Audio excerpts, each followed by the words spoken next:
स्वागत है आप सभी का जीएस मैग्नेट के इस यूट्यूब प्लेटफॉर्म पे। तो साथियों, जैसा कि आप सभी जानते हैं, बिहार पुलिस परीक्षा का जो नई परीक्षा की तिथि है आ चुका है। दिसंबर से आपका बिहार पुलिस का एग्ज़ाम शुरू होगा 21,391 पदों के लिए। तो अब हम लोगों को ज़ोर शोर के साथ लग जाना है और तबीयत खराब में भी मैं आप सभी को क्लास प्रोवाइड कराया हूँ, लेकिन आज से तबीयत में सुधार दिखा है हमें। तो आज से प्रश्नों की संख्या भी हम क्लास में बढ़ा दिए हैं, जैसा कि आप सभी को मैं बताया भी था। ठीक है, और देखिए मैं एक अलग तरीका अपनाया हूँ जिससे आपका एक एक प्रश्न आपके एग्जाम में लड़े और आप एग्जाम में प्रश्न को सॉल्व करके आए। तो तरीका क्या है, तो हम लोग एक ही क्लास के माध्यम से कुछ इम्पोर्टेंट टॉपिक को टारगेट करते हुए उससे संबंधित हर एक इम्पोर्टेंट प्रश्नों को हम लोग रिवीजन के माध्यम से सॉल्व करेंगे। और आज के इस पुनः सेशन के माध्यम से जो हम लोग टॉपिक टारगेट करेंगे, ध्यान रखिए, हड़प्पा सभ्यता। और हड़प्पा सभ्यता से हमेशा आपके बिहार पुलिस का एग्जाम हो या बिहार दरोगा का एग्जाम हो या बीपीएससी का एग्जाम हो, बीपीएससी का एग्जाम हो, हमेशा आपके एग्जाम में हड़प्पा सभ्यता से 1 से 2 प्रश्न पूछ लिया गया है। जब आप क्वेश्चन बैंक को सॉल्व करते होंगे तो आपको जरूर प्रश्न मिला होगा। और 1 अक्टूबर बिहार पुलिस के परीक्षा सेकेंड शिफ्ट और फर्स्ट शिफ्ट दोनों शिफ्ट में प्रश्न हड़प्पा सभ्यता से पूछा गया था। तो हम लोग कुछ इम्पोर्टेंट हड़प्पा सभ्यता से संबंधित प्रश्नों को सॉल्व करेंगे। इसके अलावा हम लोग कुछ और जीके और जीएस के प्रश्न आपके बिहार पुलिस परीक्षा के सिलेबस पर आधारित सॉल्व करेंगे। ठीक है, तो आप सभी लोग अगर इस चैनल पर नए हैं तो जरूर चैनल को सब्सक्राइब करके बगल वाले घंटी को दबा दीजिएगा, ताकि कोई भी वीडियो बिहार पुलिस से संबंधित इस चैनल पर लाया जाए तो यूट्यूब के द्वारा वीडियो का नोटिफिकेशन आपके फ़ोन पे प्राप्त हो और आप आसानी से उस वीडियो को देख सके। आइए सेशन को शुरू करते हैं। सेशन का पहला प्रश्न है, हड़प्पा टीले का उल्लेख सर्वप्रथम 1826 ईस्वी में किसने किया? देखिए मैं एक चीज़ आपको बता देना चाहता हूँ, यहाँ पर अ आपको दिखेगा तो ऑप्शन ए मानिएगा, ब दिखेगा तो बी मानिएगा, स दिखेगा तो सी मानिएगा, द दिखेगा तो डी मानिएगा। ठीक है, तो हिंदी में लिख दिया गया है, इससे आप चिंतित मत होइएगा। देखिए प्रश्न पहला क्या पूछा गया है, आप सभी इस प्रश्न का जवाब बताइए। अगर बात किया जाए यानी कि हड़प्पा टीले का सर्वप्रथम बार उल्लेख 1826 ईस्वी में किसने किया, तो ध्यान रखिएगा ऑप्शन नंबर यानी कि अ को ध्यान रखिएगा, यानी कि ऑप्शन नंबर ए को ध्यान रखिएगा, चार्ल्स मेसन।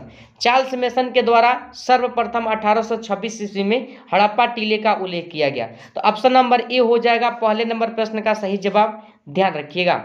अगला प्रश्न क्या है आपका 2 नंबर, मोहनजोदड़ो की खोज 1922 ईस्वी में किसने की? बताइए किसने किया था मोहनजोदड़ो का खोज? तो ध्यान रखिएगा, राखल दास बनर्जी। ऑप्शन नंबर सी हो जाएगा 2 नंबर प्रश्न का सही जवाब, ध्यान रखिएगा। ठीक है, चलिए अगला प्रश्न है 3 नंबर, सिंधु घाटी सभ्यता में हल का प्रमाण मिला है। यह प्रश्न आपके बिहार दरोगा और बिहार पुलिस के एग्जाम में पूछा भी जा चुका है और बीपीएससी भी इस प्रश्न को पूछा है, इस बात को आप लोग ध्यान रखिएगा। 3 नंबर प्रश्न का सही जवाब का बात किया जाए तो ऑप्शन नंबर डी ध्यान रखिएगा, कालीबंगा। कालीबंगा कहाँ है, तो राजस्थान में। कहाँ है, राजस्थान, आप लोग ध्यान रखिएगा। 3 का सही जवाब ऑप्शन नंबर डी हो जाएगा। ठीक है, अगला प्रश्न है आपका 4 नंबर, हड़प्पा सभ्यता में प्राप्त अवतल चक्की पर किस पुराविद ने प्रकाश डाला है? नाम से संबंधित प्रश्न पूछा गया है, ध्यान रखिएगा ऑप्शन नंबर बी को अर्नेस्ट मैके का नाम ध्यान रखिएगा, 4 के लिए आपका सही जवाब होगा। 5वां नंबर प्रश्न है, सिंधु घाटी के निवासियों को किस धातु का ज्ञान नहीं था? यह प्रश्न भी आपके बिहार दरोगा और बिहार पुलिस में पूछा गया है, ध्यान रखिएगा। लोहा का ज्ञान नहीं था, बाकी चांदी सोना और तांबा का क्या था, ज्ञान था, इस बात को आप लोग ध्यान रखिएगा। लोहा का ज्ञान नहीं था, 5 का सही जवाब ऑप्शन नंबर सी हो जाएगा, ध्यान रखिएगा। चलिए अगला प्रश्न क्या है, देखिए यहाँ पर 6 नंबर, मोहनजोदड़ो किस भाषा का शब्द है? मोहनजोदड़ो किस भाषा का शब्द है, तो ध्यान रखिएगा यानी कि सिंधी भाषा का शब्द है। मोहनजोदड़ो का शाब्दिक अर्थ पिछले प्रैक्टिस सेट में हम सॉल्व करवाए थे, मृतकों का टीला होता है। ठीक है, ध्यान रखिएगा ऑप्शन नंबर बी आपके 6 नंबर प्रश्न का सही जवाब होगा। 7 नंबर प्रश्न है, कालीबंगा स्थित है। कालीबंगा किस प्रांत में स्थित है, आपसे प्रश्न पूछा गया है। तो देखिए राजस्थान में स्थित है, ऊपर हम अभी बताए हुए हैं, ऑप्शन नंबर डी हो जाएगा 7 नंबर प्रश्न का सही जवाब। ठीक है, अगला प्रश्न है 8 नंबर, राय बहादुर दयाराम साहनी ने कहाँ उत्खनन करवाया था? आप सभी जानते हैं 1921 ईस्वी में जॉन मार्शल के दिशा निर्देश में दयाराम साहनी ने हड़प्पा का उत्खनन करवाया था। ठीक है, हड़प्पा का उत्खनन करवाया था। 8 का सही जवाब ऑप्शन नंबर बी को आप लोग ध्यान रखिएगा। ठीक है, अगला प्रश्न आपका 9 नंबर है, निम्नलिखित हिंदू देवताओं में कौन सिंधु सभ्यता का प्रमुख देवता था? सिंधु सभ्यता का प्रमुख देवता कौन था? तो ध्यान रखिएगा option number B Shiv. Shiv कुछ वैज्ञानिकों के द्वारा माना गया है। ऑप्शन नंबर बी को आप लोग ध्यान रखिएगा। 10वां नंबर प्रश्न है, सिंधु घाटी सभ्यता किसके समकालीन नहीं मानी जाती है? किसके समकालीन नहीं मानी जाती है? तो ध्यान रखिए यह प्रश्न इंपॉर्टेंट है। मिस्र की सभ्यता का समकालीन था सिंधु घाटी की सभ्यता, चीन की सभ्यता का भी था, और मेसोपोटामिया की सभ्यता के साथ तो व्यापार होता ही था। ठीक है, तो ए भी सही है, बी भी सही है, सी भी सही है। गलत कौन है? क्रीट की सभ्यता आपके प्रश्न का सही जवाब होगा, नहीं पूछा गया है। ध्यान रखिएगा ऑप्शन नंबर डी में दिया गया। ठीक है, चलिए 11 नंबर प्रश्न है, हड़प्पा सभ्यता किस युग की सभ्यता है? हड़प्पा सभ्यता किस युग की सभ्यता है? तो ध्यान रखिएगा कांस्ययुगीन सभ्यता है। कांस्ययुगीन या अर्ध ऐतिहासिक कहा जाता है हड़प्पा सभ्यता को। ठीक है, ऑप्शन नंबर डी हो जाएगा 11 नंबर प्रश्न का सही जवाब, ध्यान रखिएगा। ठीक है, अगला प्रश्न है देखिए 12 नंबर, हड़प्पा सभ्यता का सबसे बड़ा नगर कौन सा है? कौन सा था? सबसे बड़ा नगर कौन सा था? तो देखिए बड़े नगर का अगर बात किया जाए तो ध्यान रखिएगा ऑप्शन नंबर ए को मोहनजोदड़ो। मोहनजोदड़ो आपके प्रश्न का सही जवाब होगा, ध्यान रखिएगा। 13 नंबर प्रश्न है, पुरातत्व के अंतर्गत निम्न में से कौन एक है नहीं है? पुरातत्व के अंतर्गत कौन एक नहीं है? तो देखिए पुरातत्व के बारे में अगर बात किया जाए तो ध्यान रखिएगा आप सभी लोग, यानी कि सिक्के तो है, अभिलेख भी है, यानी कि भागना अवशेष भी है, बाकी साहित्य नहीं आता है पुरातत्व के अंतर्गत। ध्यान रखिएगा ऑप्शन नंबर ए होगा 13 नंबर प्रश्न का सही जवाब। ठीक है, चलिए 14 नंबर प्रश्न को सॉल्व कीजिए आप सभी। कलकत्ता में एशियाटिक सोसाइटी की स्थापना की किसने किया था? कलकत्ता में एशियाटिक सोसाइटी की स्थापना, तो ध्यान रखिएगा कलकत्ता का अगर बात किया जाए तो ऑप्शन के अकॉर्डिंग आप जाइएगा तो ध्यान रखिएगा, यानी कि विलियम जोन्स। विलियम जोन्स आपके प्रश्न का सही जवाब होगा, ऑप्शन नंबर डी में दिया गया। ठीक है, 15 नंबर प्रश्न है, हड़प्पा सभ्यता का प्रशासन था किस प्रकार का था? तो देखिए प्रशासन का अगर बात किया जाए तो ध्यान रखिएगा नगर पालिका जैसा, यानी कि नगरीय सभ्यता था क्या हड़प्पा सभ्यता? इस बात को आप लोग ध्यान रखिएगा, ऑप्शन नंबर सी हो जाएगा 15 के लिए सही जवाब। ठीक है, 16 नंबर प्रश्न है, पहली बार हड़प्पा को किस वर्ष उत्खनित किया गया? पहली बार किस वर्ष किया गया? तो ध्यान रखिएगा पहली बार का अगर मैं बात करूं तो आपके इस प्रश्न का सही जवाब 1921 दयाराम साहनी, ध्यान रखिएगा ऑप्शन नंबर ए में दिया गया है सन। ठीक है, चलिए अगला प्रश्न है देखिए यहाँ पर 17 नंबर, सिंधु सभ्यता में गोदीपाड़ा कहाँ से मिला है? गोदीपाड़ा कहाँ से मिला है, यानी गोदीवाड़ा का साक्ष्य कहाँ से मिला है? देखिए गोदीवाड़ा का अगर बात किया जाए तो ध्यान रखिएगा आपके प्रश्न का सही जवाब लोथल हो जाएगा। लोथल आपके प्रश्न का सही जवाब होगा, ऑप्शन नंबर डी में दिया गया। ठीक है, अगला प्रश्न आपके बिहार पुलिस के एग्जाम में पूछा गया है, सिंधु सभ्यता में नृत्य करती हुई लड़की की मूर्ति कहाँ से मिली है? नृत्य करती हुई लड़की की मूर्ति कहाँ से मिली है? तो ध्यान रखिएगा मोहनजोदड़ो से मिला है, ऑप्शन नंबर सी होगा 18 के लिए सही जवाब। ठीक है, 19 नंबर प्रश्न है, मोहनजोदड़ो किस नदी के किनारे स्थित है? मोहनजोदड़ो किस नदी के किनारे स्थित है? तो सिंधु नदी आपके प्रश्न का सही जवाब होगा, ऑप्शन नंबर डी में दिया गया। ठीक है, 19 का सही जवाब ऑप्शन नंबर डी होगा, ध्यान रखिएगा।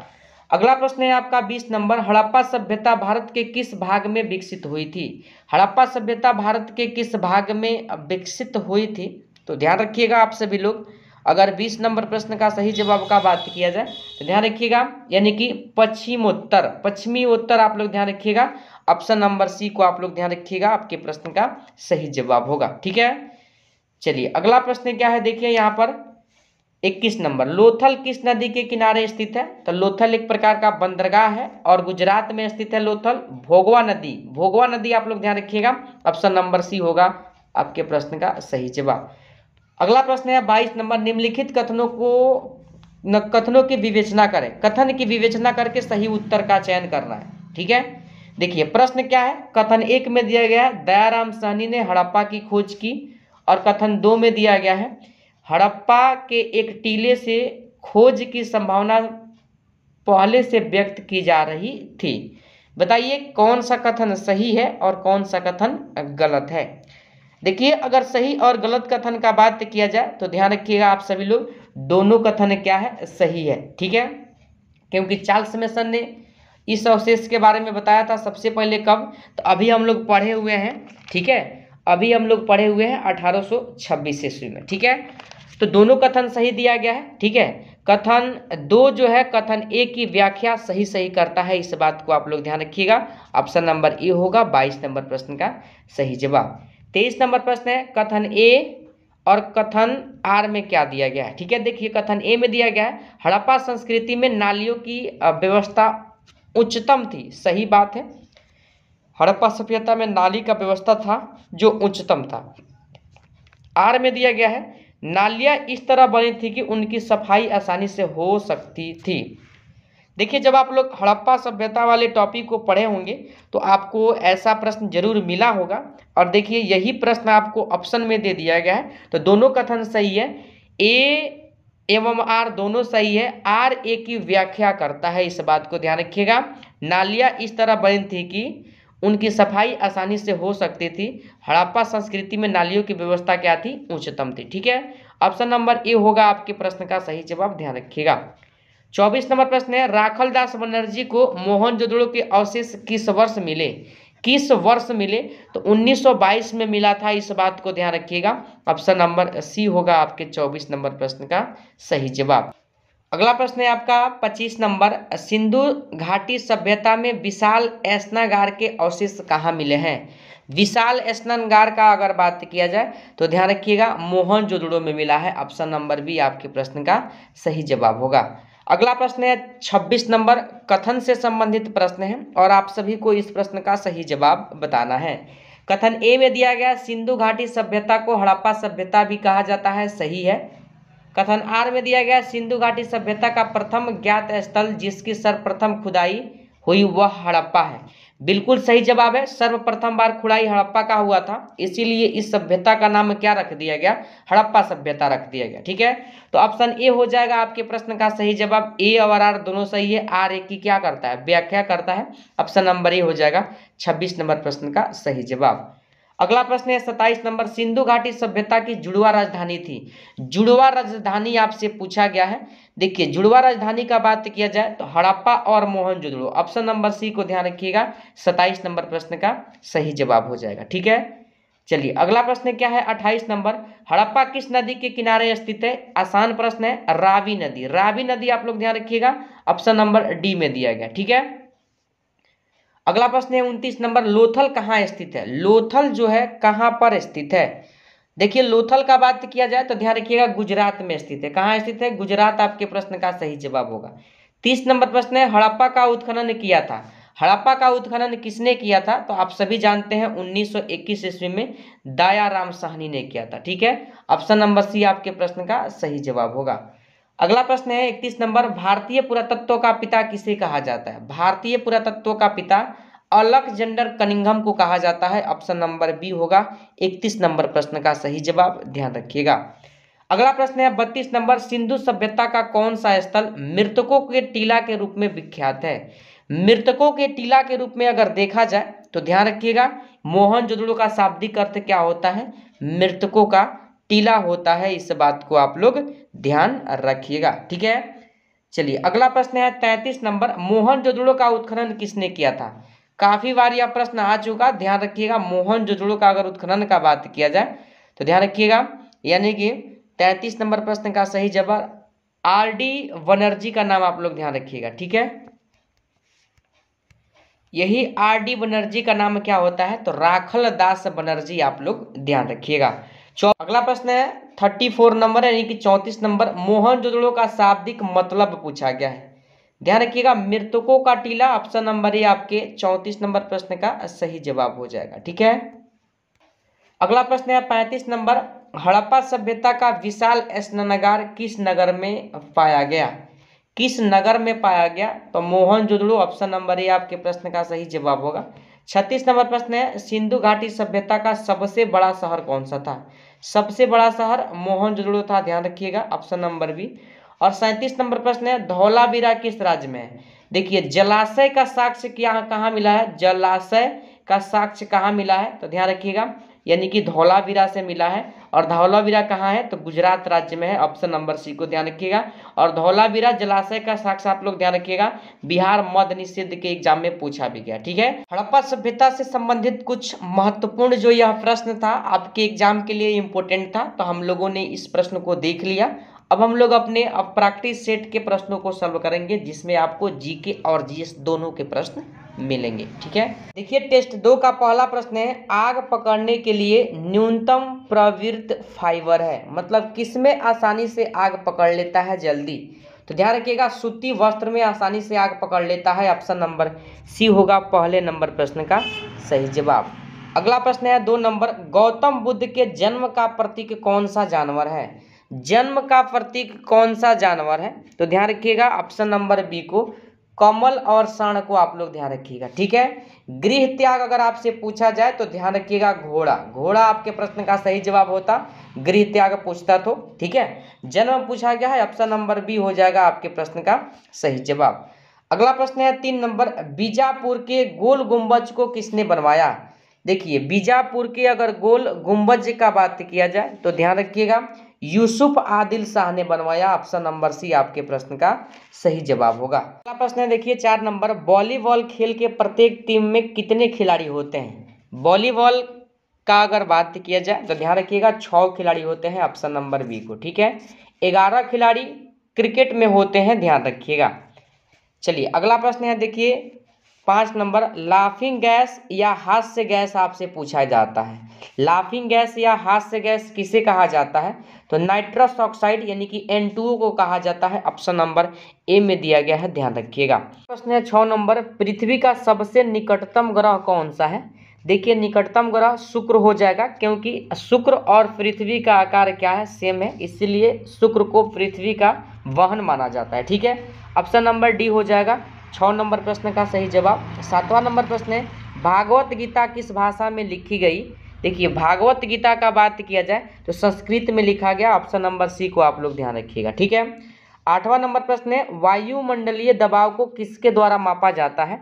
देखिए वायुमंडलीय दबाव को बैरोमीटर के माध्यम से मापा जाता है, ऑप्शन नंबर बी होगा 8 के लिए सही जवाब। ठीक है, 9वां नंबर प्रश्न है, सुभाष चंद्र बोस हवाई अड्डा कहाँ पर स्थित है, मतलब किस शहर में स्थित है, तो ध्यान रखिएगा ऑप्शन नंबर डी कोलकाता में है। कहाँ है, कोलकाता, ऑप्शन नंबर डी आपके प्रश्न का सही जवाब होगा। ठीक है, 10वां नंबर प्रश्न है, गायत्री मंत्र का उल्लेख किस वेद में मिलता है। तो गायत्री मंत्र का अगर देखा जाए तो ध्यान रखिएगा ऋग्वेद में मिलता है। किस में मिलता है, ऋग्वेद आपके प्रश्न का सही जवाब होगा। ऋग्वेद सबसे प्राचीनतम वेद भी है, इस बात को आप लोग ध्यान रखिएगा, ऑप्शन नंबर ए को। ठीक है, अगला प्रश्न है 11 नंबर, संविधान में कुल कितनी अनुसूचियां हैं। वर्तमान में देखा जाए तो 12 अनुसूची है और मूल संविधान में कुल 8 अनुसूची था। ठीक है, वर्तमान के डाटा के अनुसार प्रश्न पूछा गया है, ऑप्शन नंबर सी को आप लोग ध्यान रखिएगा। ठीक है, 12वां नंबर प्रश्न है, विश्व मानवाधिकार दिवस किस तिथि को मनाया जाता है। लगाइए इस प्रश्न का सही जवाब क्या होगा। देखिए इस प्रश्न का सही जवाब 10 दिसंबर हो जाएगा, ऑप्शन नंबर बी में दिया गया। ठीक है, अगला प्रश्न है 13 नंबर, प्राचीन भारतीय इतिहास में स्थायी सेना रखने वाला प्रथम शासक कौन था। स्थायी सेना जो रखा था ध्यान रखिएगा किसने रखा था, तो 13 का सही जवाब बिंबिसार का नाम ध्यान रखिएगा, ऑप्शन नंबर सी होगा आपके प्रश्न का सही जवाब। अगला प्रश्न है 14 नंबर, अंतर्राष्ट्रीय हॉकी मैच का समय सीमा कितने मिनट निर्धारित किया गया है।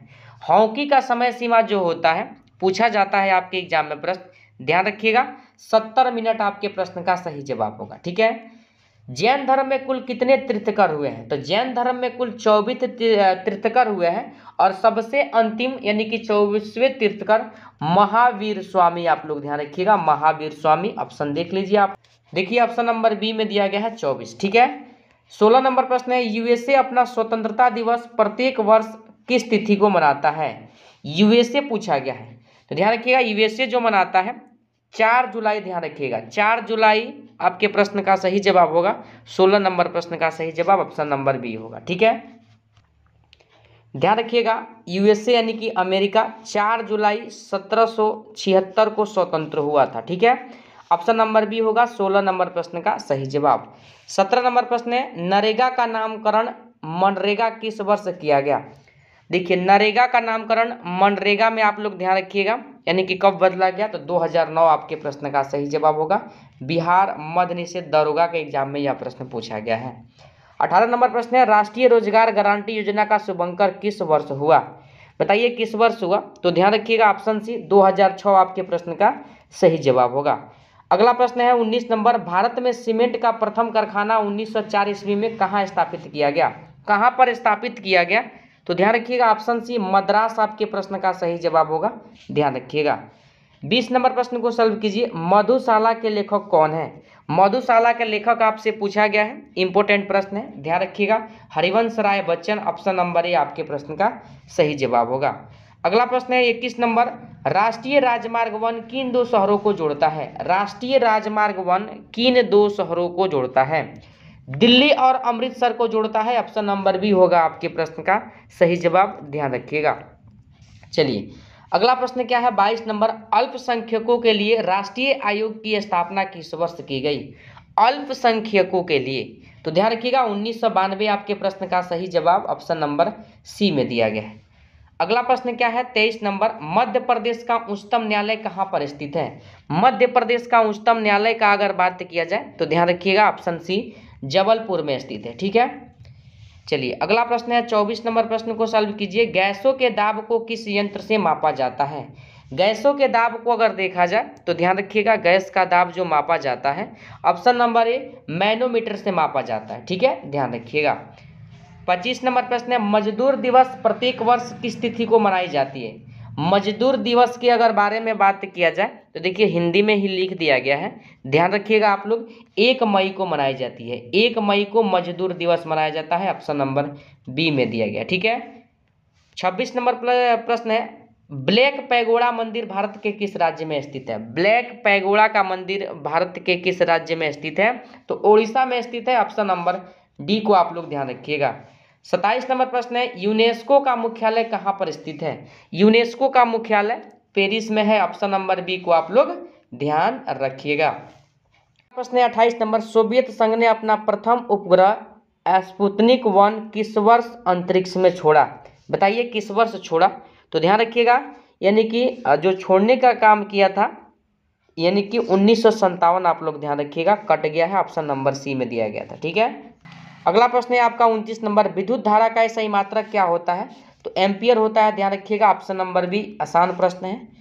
30 नंबर प्रश्न है, भारत में लाल मिट्टी का क्षेत्रफल सबसे ज़्यादा किस राज्य में मिलता है? सबसे ज़्यादा किस राज्य में मिलता है? तो तमिलनाडु में मिलता है, ऑप्शन नंबर डी को आप लोग ध्यान रखिएगा। 31 नंबर प्रश्न है, नॉन स्टिक रसोई के बर्तन पर किसकी परत चढ़ाई जाती है? किसकी परत चढ़ाई जाती है? देखिए परत जो चढ़ाई जाती है ध्यान रखिएगा टेफ्लॉन की चढ़ाई जाती है, ऑप्शन नंबर ए में दिया गया है, ध्यान रखिएगा। 32 नंबर प्रश्न है, भूपट्टी पर सबसे अधिक मात्रा में मिलने वाला तत्व कौन सा है? तत्व पूछा गया है, ऑक्सीजन है, ध्यान रखिएगा, ऑप्शन नंबर ए हो जाएगा आपके प्रश्न का सही जवाब, और बिहार मद्य निषेध में यह प्रश्न पूछा भी गया था। 33 नंबर प्रश्न है, वर्तमान समय में भारत सरकार को किस क्षेत्र से सबसे ज़्यादा आय हो रही है? मतलब आय की प्राप्ति किस क्षेत्र से हो रही है? तो ध्यान रखिएगा अगर बात किया जाए यानी कि प्राथमिक क्षेत्र यानी कृषि क्षेत्र को कहा जाता है, द्वितीयक क्षेत्र उद्योग को, तृतीयक क्षेत्र सेवा क्षेत्र, ठीक है। तो सबसे ज़्यादा जो आय की प्राप्ति हो रहा है तृतीयक क्षेत्र यानी कि सेवा क्षेत्र से हो रहा है, ध्यान रखिएगा, ऑप्शन नंबर सी आपके 33 नंबर प्रश्न का सही जवाब होगा। 34 नंबर प्रश्न है, इंसुलिन क्या है? तो देखिए इंसुलिन का अगर बात किया जाए तो ध्यान रखिएगा आप सभी लोग, ऑप्शन बी हार्मोन्स है, क्या है? हार्मोन्स आपके प्रश्न का सही जवाब होगा। 35 नंबर प्रश्न है, ऋग वैदिक काल के सबसे प्रमुख देवता कौन थे? सबसे प्रमुख देवता का बात किया जाए तो इंद्र थे, ऑप्शन नंबर सी में दिया गया है, ध्यान रखिएगा। अगला प्रश्न है 36 नंबर, स्प्रिंग घड़ी में कौन सी ऊर्जा होती है? तो स्थैतिज ऊर्जा होता है, बिहार दरोगा में यह प्रश्न पूछा भी गया है, ध्यान रखिएगा, स्थैतिज ऊर्जा होता है, ठीक है। 37 नंबर प्रश्न है, प्रधानमंत्री रोजगार योजना की शुरुआत किस वर्ष हुई थी? देखिए प्रधानमंत्री रोजगार योजना की शुरुआत का देखा जाए तो 1993 में हुआ था, 1993 आप लोग ध्यान रखिएगा, ऑप्शन नंबर सी में दिया गया, ठीक है। 38 नंबर प्रश्न है, पृथ्वी का प्लायन वेग का मान कितना होता है? तो प्लायन वेग 11.2 किलोमीटर प्रति सेकंड होता है, ऑप्शन नंबर ए होगा 38 नंबर प्रश्न का सही जवाब, ध्यान रखिएगा। 39 नंबर प्रश्न है, क्षेत्रफल के दृष्टिकोण से हड़प्पा सभ्यता का सबसे बड़ा नगर कौन था? अभी हम लोग ऊपर सॉल्व किए हैं, ठीक है, ध्यान रखिएगा। मोहनजोदड़ो आपके प्रश्न का सही जवाब होगा, ऑप्शन नंबर सी में दिया गया है। अगला प्रश्न है आपका यानी कि 40 नंबर, पुष्टि मार्ग के संस्थापक कौन थे? तो पुष्टि मार्ग के संस्थापक जो थे, ध्यान रखिएगा आप सभी लोग, यानी कि वल्लभाचार्य थे, ऑप्शन नंबर ए हो जाएगा, ध्यान रखिएगा। अगला प्रश्न है 41 नंबर, बांग्लादेश अपना स्वतंत्रता दिवस किस तिथि को मनाता है? तो बांग्लादेश जो मनाता है, ध्यान रखिएगा, ऑप्शन नंबर बी 16 सितंबर को मनाता है। बांग्लादेश को आज़ादी कब मिला? कमेंट में आप सभी को बताना है, काफ़ी बार हम सॉल्व कराए भी हैं, ठीक है। 42 नंबर प्रश्न है, गीत गोविंद के लेखक कौन है? गीत गोविंद के लेखक कौन है? देखिए, गीत गोविंद के लेखक का बात किया जाए तो जयदेव है। कौन है? जयदेव है, ऑप्शन कट गया है, ध्यान रखिएगा, गीत गोविंद के लेखक जयदेव है, ठीक है। तो हम लोगों ने हड़प्पा सभ्यता से 37 प्रश्नों को सॉल्व किया है, आपके एग्जाम के दृष्टि से महत्वपूर्ण प्रश्न, और प्रैक्टिस सेट के माध्यम से 42 जोड़िएगा तो ये कितना हो जाएगा, यानी कि 79 प्रश्नों को हम लोगों ने सॉल्व किया है आज के इस सेशन के माध्यम से। आप सभी को कमेंट में बताना है कि 79 प्रश्न में आपका कितना स्कोर हो पाया, आप कितना प्रश्न जानते थे और आप कितना प्रश्न सॉल्व कर पाए, ठीक है। अगर आपको कोई क्लास से संबंधित सुझाव देना हो तो कमेंट में हमें आप सभी जरूर बताइएगा। चैनल पर नए हैं तो जरूर चैनल को सब्सक्राइब कर दीजिएगा, कमेंट जरूर कीजिएगा कि सेशन कैसा लगा, आपका कितना स्कोर हो पाया, ठीक है। और देखिए, सेशन को ज़्यादा से ज़्यादा शेयर कीजिए ताकि आपके साथी भी इस सेशन से जुड़े और आपके साथ इस बार वो लोग भी वर्दी पाए, ठीक है। तो आइए सेशन को यहीं पर समाप्त करते हैं, फिर मिलते हैं अगले सेशन के साथ। तब तक के लिए जय हिंद, जय भारत।